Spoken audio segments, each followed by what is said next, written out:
Outland sucks. And I mean that in the in-universe sense.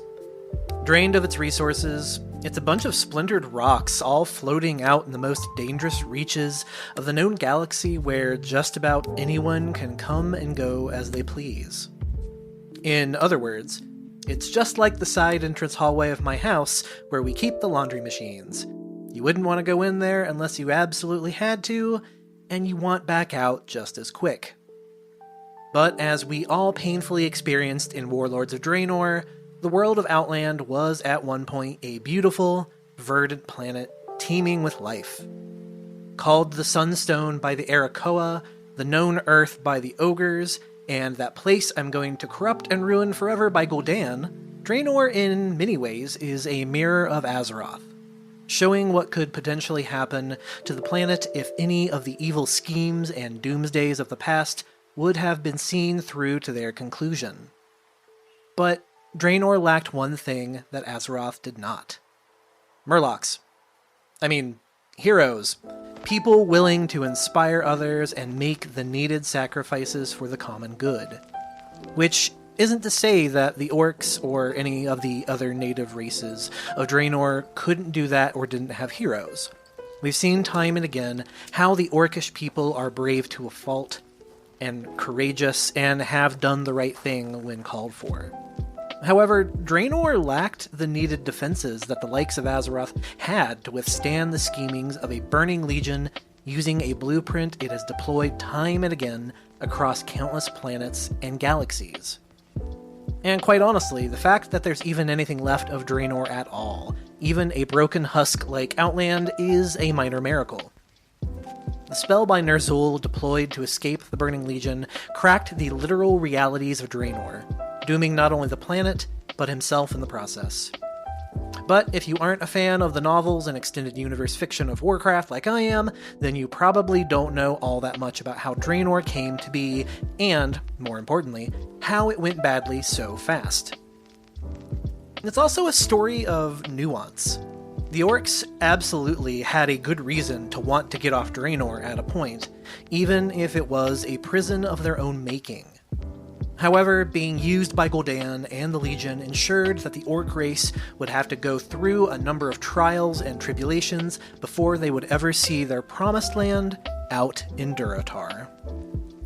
So, today on Essence of Azeroth, we're going to talk about the origins of the planet Draenor, its various races, and what events kicked off the First War and caused the Orcs to hop into a portal to the unknown and lead to their eventual doom and the doom of their world. This is Essence of Azeroth. Promotional consideration is brought to you by the following Patreon subscribers: Brooke, Aaron, Tastyphone, Rice, Ryan, Daniel, Jeff, Josh, Kelly, Otto, Melissa, and Bergen. Consider giving monthly to the podcast so that you can get access to the Discord, our Horde and soon-to-be cross-faction guild on Asgulor come 10.1, and access to bonus episodes like the one from this very past week where I talked about the lore of the next few patch updates in Dragonflight. Head over to www.patreon.com/Azeroth podcast for more info.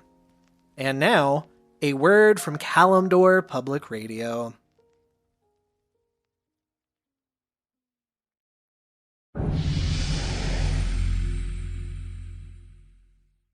Hey there! Did you know Kroger always gives you savings and rewards on top of our lower-than-low prices? And when you download the Kroger app, you'll enjoy over $500 in savings every week with digital coupons. And don't forget fuel points to help you save up to $1 per gallon at the pump.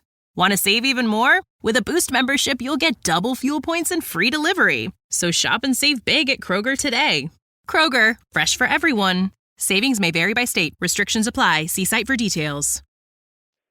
The following content does not necessarily reflect or represent the views of Kalimdor Public Radio.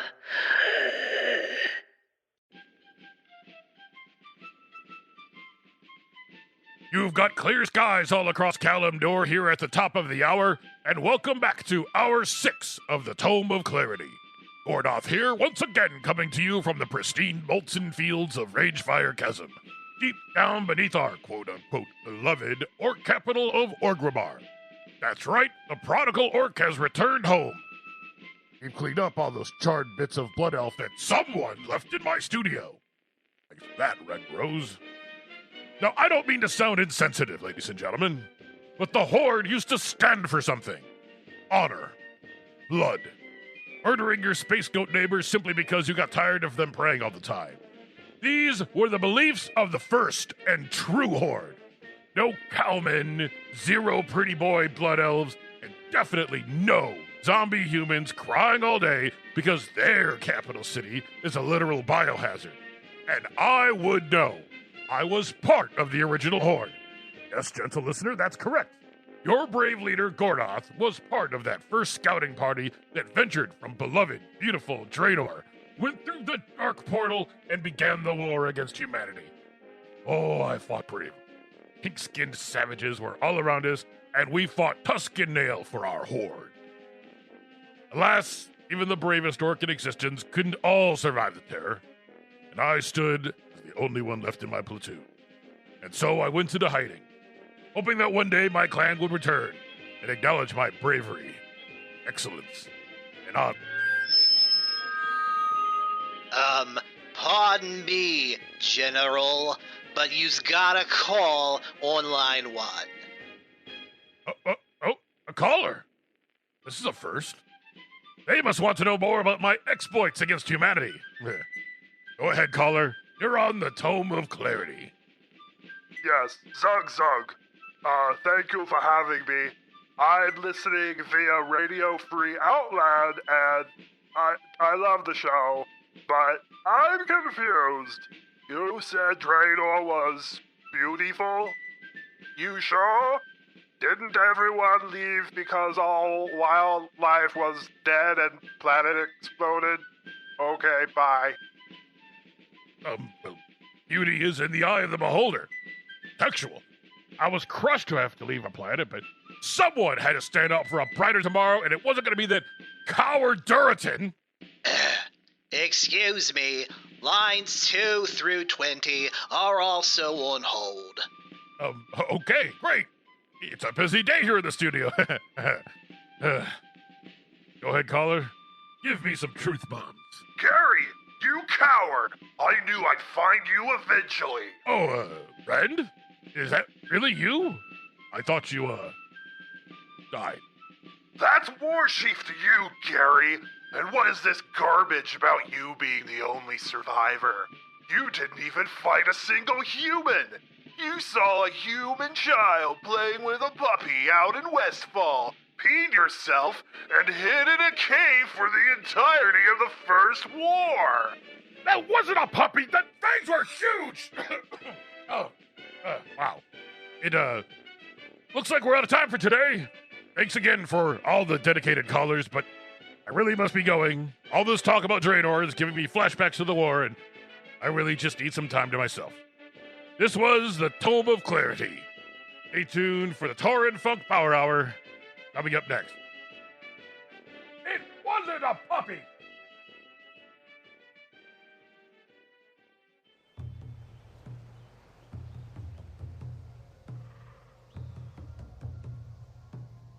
At the risk of summoning a certain space god / co-host who spent way too much time hanging around my last episode, the story of Draenor does start with the Titans. Or specifically, one Titan, Agramar, the Avenger, former First Lieutenant to Sargeras, and a soul in a bit of a personal crisis after his mentor and friend turned their back on the Pantheon and struck out on a burning crusade against all life. Now, think about all the times you've ever been lied to, hurt, or backstabbed by somebody close. It sucks. It leaves you questioning just about everything you do. Now, how bad does it hurt when one immortal space god turns their back on another and essentially says, hey, that whole life thing we were sworn to protect? Big mistake. I'm gonna go fix that. Agrimar was lost, scouring the cosmos for answers, while also taking up the job Sargeras left behind of fighting the demonic presence in the twisting nether and looking for more world souls to save. And then he found Draenor, a planet without a Titan soul. However, what it lacked in its ability to become another Titan, it made up for being a planet with an impressive and dangerous amount of the fifth element of life, spirit. We talked about spirit a couple episodes back, called Ki by the Pandaren, and is the life energy that brings forth life itself, and when removed, can send the other four elements into chaos. In the case of Draenor, it had an extreme amount of spirit, with its surface absolutely dominated by a single organism, a plant hive mind made up of creatures called spore mounds, which in turn came together into one singular entity, the Evergrowth. Agrimar saw this and grew concerned because this Evergrowth was an all-consuming predator in and of itself. No other living life could mature and evolve as long as the Evergrowth was there to consume it. Worse yet, this would eventually lead to disaster, as the Evergrowth was also slurping up Draenor's spirit energy bit by bit. If left unchecked, it would eventually drink the planet dry and lead to its own destruction. Looking to save something for once, and after a long string of L's, Agrimar intervened as best as he could. Having seen the results of what happened when a Titan tries to directly interact with a planet once before, and in this I mean the time that a Titan tried to pull the old god Yasarj right off of Azeroth and instead ripped a hole into the planet that became the Maelstrom, he instead created a mighty servant in his image made from the very mountains of Draenor. Thus was born Grond, the first giant and the progenitor of the Graan, the Ogres, and the Orcs. And Agrimar was pleased with his work, but would never see it through to its conclusion.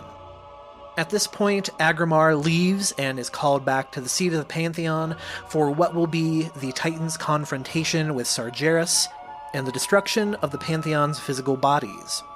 Agrimar would never see the end results of his attempt to save Draenor. Which might be for the best, because he may have been disappointed with the results in multiple ways. The great colossal Grond took to battling the largest of the spore mounds that made up the Evergrowth, the beasts known as Zang, Nanu, and Botan. Over the course of millennia, Grond would find victory against Zang and Nanu, throwing their corpses down and leading to the creation of the Zangar Sea and the Tanan Jungle. However, as Meatloaf once sang, and is proven wrong here, 2 out of 3 ain't bad. You thought I was going to sing that, didn't you? Not this time. That's a Patreon bonus.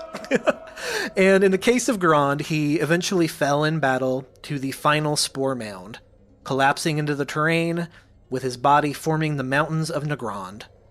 With this came the rise of the elemental spirits of Draenor, and Grond's skull formed the throne of the elements.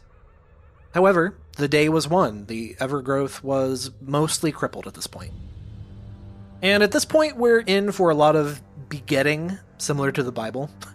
Grond begat the Magnaron, who, upon defeating Botan and leading to the creation of the zone that would eventually be Netherstorm, also fell and begat the Graan, who begat the Ogron, who begat the Ogres, who begat the Orcs, who begat the half-orcs when they eventually found Azeroth.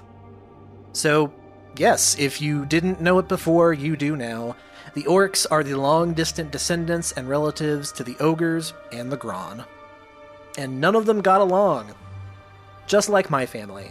But, with less screaming.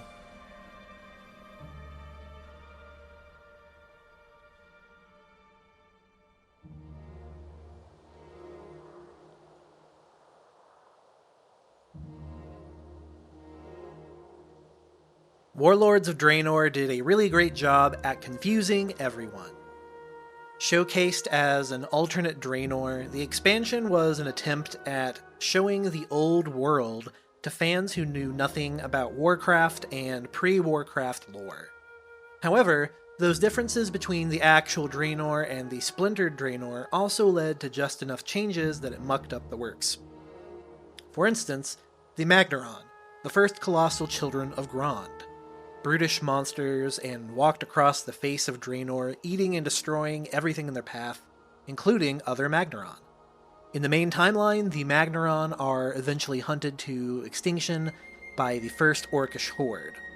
However, in the Warlords of Draenor timeline, the Magnaron become beasts of burden, used to create the massive Black Rock Foundry. In general, this is one of the reasons I really hated Warlords of Draenor, though if we're being honest, there are many, and everyone seems to have a different reason. You could do anything with this new alternate version of Outland/Draenor, and the sole total use of the Grond and the Ogres were as generic bad guys. In the case of the most famous Grond, Gruul the Dragon Slayer, he's relegated to a single lame boss fight. Oh, and I guess he's got a hook for a hand. Ugh, still makes me mad. But, like I said, we're talking about the main timeline Draenor, and in that reality, the Magnaron were essentially too big to exist. They first whittled down their population by themselves, as one Magnaron would fight another to the death if they wandered into the same territory, which happened all the time. Eventually, they were chased off and hunted by their own descendants, the slightly smaller, slightly more intelligent Grond. If you've spent any time playing Burning Crusade, then you already know what these massive, one-eyed brutes are all about, mainly stomping around various areas in the Burning Crusade and killing you in one hit. However, the Grond were clearly smart enough to stay out of one another's territory and somewhat keep the peace. At this point, the Grond and their offspring, the Ogron, are the prime hunters and top of the food chain, leading to the eventual complete death of the Overgrowth and their descendants, the Geenosaur. Looking somewhat like the Centaurs of Azeroth, the Geenosaur would eventually be hunted to full extinction by the Old Horde like their rivals, the Magnaron. And this eating of the past generation would continue until the rise of the Ogres. Relatively dumb by Azerothian standards, but still smarter than the Grond and the Ogron, they formed culture and societies, with the Ogre race coming to a conclusion. That they were actually the first race on Draenor, and created by the Titans directly. And guess what? There was nobody around to tell them otherwise. However, as we know, this was wrong on two accounts. First, the Ogres spawned from the now dwindling Ogron. 2, now that the Evergrowth was no longer drinking Draenor dry, say that 3 times fast, it allowed for the spirit energy of the planet to form and create new life, which included the 3 primal bird gods known as the Arak, the graceful Rukmar, the sinister serpent Seath. God, say that 3 times fast too. Alright, we're gonna stop here, actually. We're gonna try this. Okay. Drinking Draenor dry, drinking Draenor dry, drinking Draenor dry. Sinister serpent Seath, sinister serpent Seath, sinister serpent Seath. Haha, excellent. And the dread raven god Anzu. All of those names should be somewhat familiar if you've spent any time in Outland. The Arakoa race was created by Rukmar, high atop the highest peak in Gorgond, and eventually corrupted by a shadow docket of their own people, the Sethic, because their god Seath was jealous of their sister. And if that sounds familiar, you've seen places like Sethic Hollow, and the Sethic Halls down in Auchindoun. The followers of Anzu, meanwhile, found ways to combine arcane light and shadow power, channeling the energy of the Void. That sure is coming up a lot lately, isn't it? Now, you could make an argument that the Arakoa were some of the first priests, and certainly the first shadow priests. All in one society, you had aspects of light and dark working together. However, as with most things, it wouldn't last, as civil war and infighting eventually led to the complete destruction and desecration of the Spires and the downfall of the Arakoa as the prime society on Draenor, which is to say it didn't last long. But from their fall came the rise of the Gorian tribe, the first structured society of ogres. These ogres were taught the power of the arcane by the remnant Arakoan priests, and found that, much like how humans quickly picked up magic from the Blood Elves, the ogres too were exceptional at the craft. This led to the ogre tribes seeking out and utilizing the Apexis shards, containers of magical energy left by former Arakoans and exponentially increasing the ogres' magical abilities. So much so that some ogres were born with 2 heads, not only seen as a sign of good luck in ogre culture, but leading to incredibly powerful mages. This includes, famously, Cho'Gall.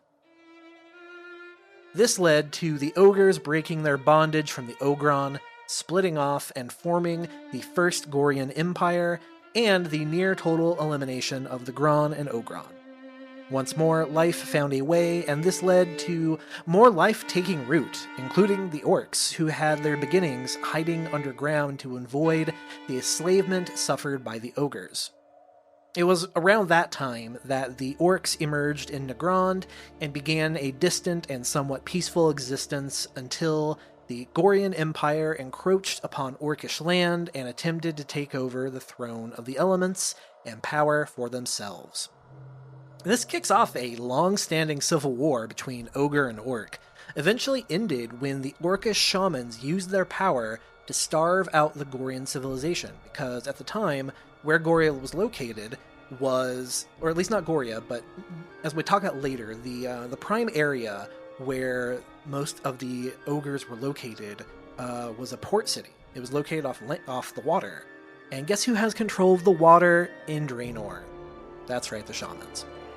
But given that, the orcs still paid a high price. The ogres spread a magical pandemic among the orcs called the Red Pox, killing thousands of orcs. And this led to a siege on the city of Goria, with the orc shamans beseeching the elements to destroy their enemies, a thing they have never done before at this point. And so it happened. The city of Goria was razed by the elemental furies, swallowing it into the earth and killing hundreds of thousands of ogres. The orcs now rule Draenor.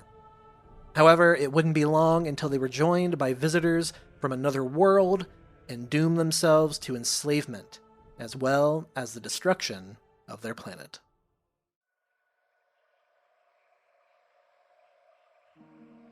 We started this season by talking about the exodus of the Draenei via the ship Genadar from their home planet of Argus. This is important because in many ways, the Draenei and their mere crash-landing arrival on Draenor is kind of what dooms the orcs, the planet, and everyone in between. 200 years before the Dark Portal opened, the Draenei spaceship had a critical meltdown and crash-landed in what would later be the Terokar Forest, i.e. Auchendu. Now, this is important for 2 reasons. First, the crash actually was due to engine failures stemming from the overuse of a Naru on board who was being used to fuel the journey. And as we know, when a Naru uses up all of its holy power, it becomes corrupted and turns into a dark void, much like the Muru boss fight at the Sunwell. This corrupted Naru would circle the skies around Shadowmoon Valley from then on, worshipped by the local orc shamans as the Dark Star, and leading to the rise of the Shadowmoon clan and Draenor's first necromancers. Second, this massive influx of dark energy alerted a tracker sent by the Burning Legion that had been following the Draenei's journey across the twisting nether, just always a few steps behind. Now fully aware of where the Draenei were, Archimonde began the steps to do what he did best, corrupt a planet from the inside out, and in the process kickstart Sargeras' plan to create an invading army to weaken Azeroth for the Burning Legion.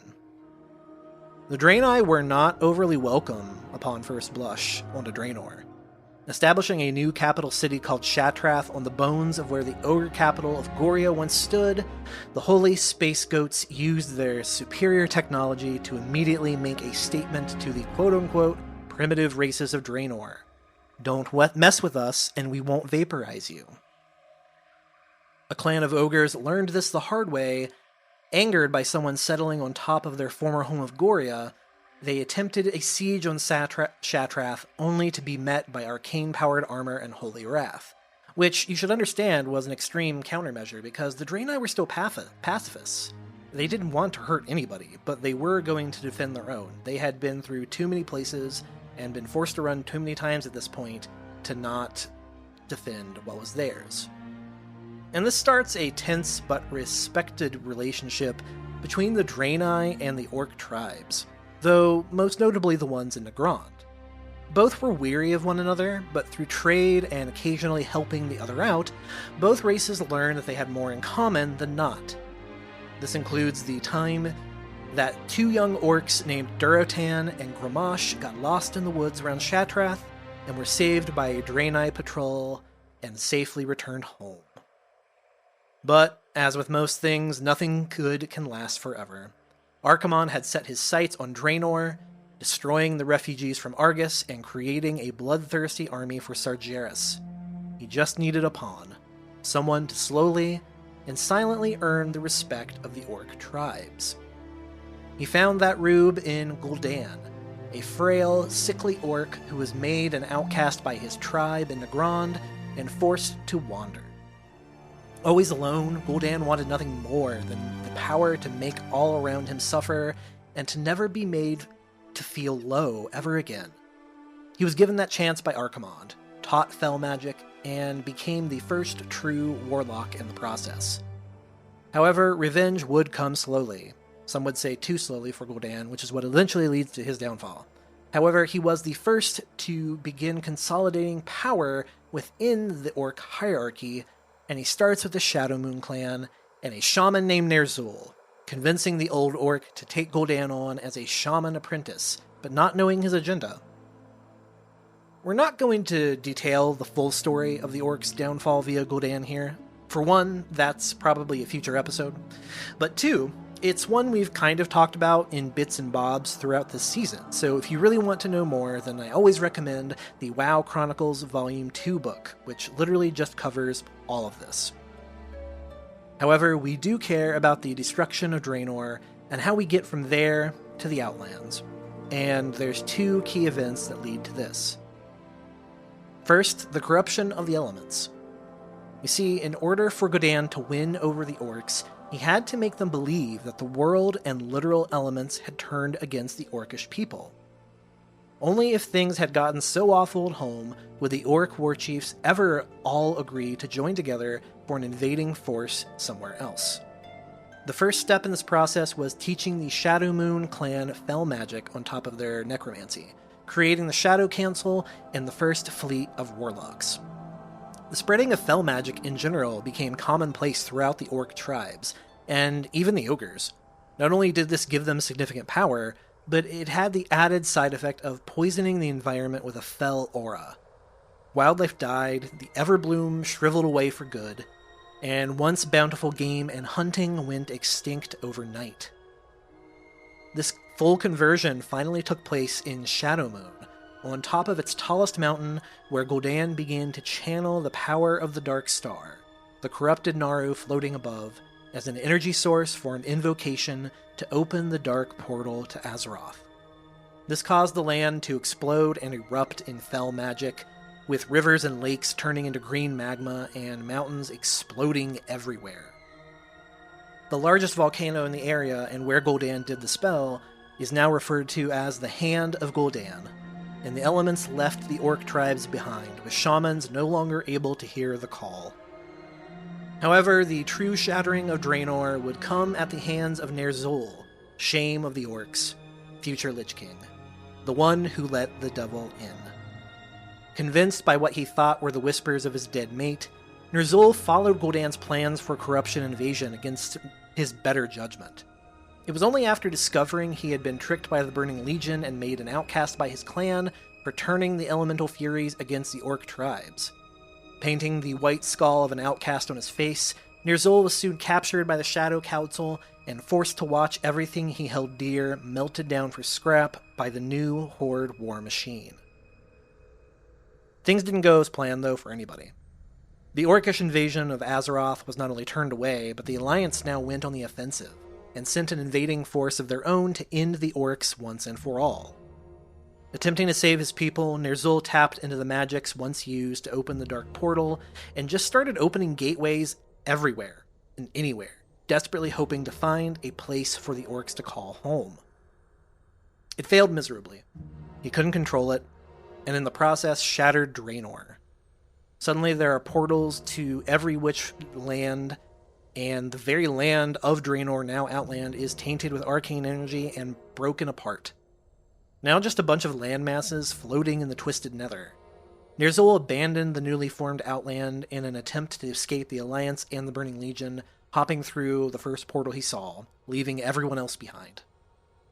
Instead, he ended up right in the Burning Legion's hands, never again to know freedom. As for the Alliance, they found themselves on a planet breaking apart, and in an honorable act used the last of their own magic to shut the Dark Portal down, stranding them in Outland. Even today, statues of those heroes line the walkway up to Stormwind, even as some of those heroes have not only returned home, but now lead the Alliance once more. And before I go here today, I do want to point out one interesting and potentially fun piece of lore. There are actually more landmasses as part of Draenor than we even see in Warlords. Mostly. For one, the island of Farhallan sits to the northeast, and is that place I mentioned that is the ancestral home of the Ogres. Just above Gorgond, and as I mentioned, this mostly became part of Netherstorm, but it was actually a really large landmass, probably about the same size as what is now Shadowmoon Valley. So it's entirely possible that there is more of it out there, and there are more Ogres. Blizzard, if you're listening, that's a perfect way to introduce the Ogres as a playable class. Wink wink, nudge nudge, know what I mean?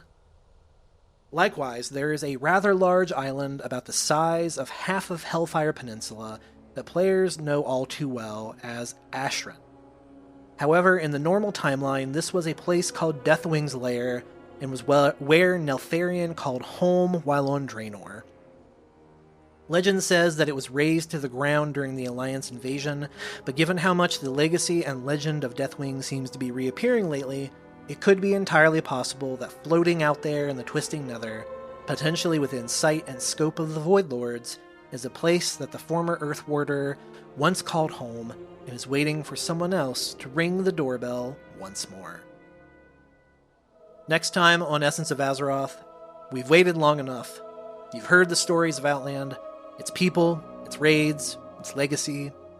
Now we're edging closer to the end of the season. On the next episode, we'll talk about Maev's Shadow Song, Illidan Stormrage, and the invasion of the Black Temple. Take care.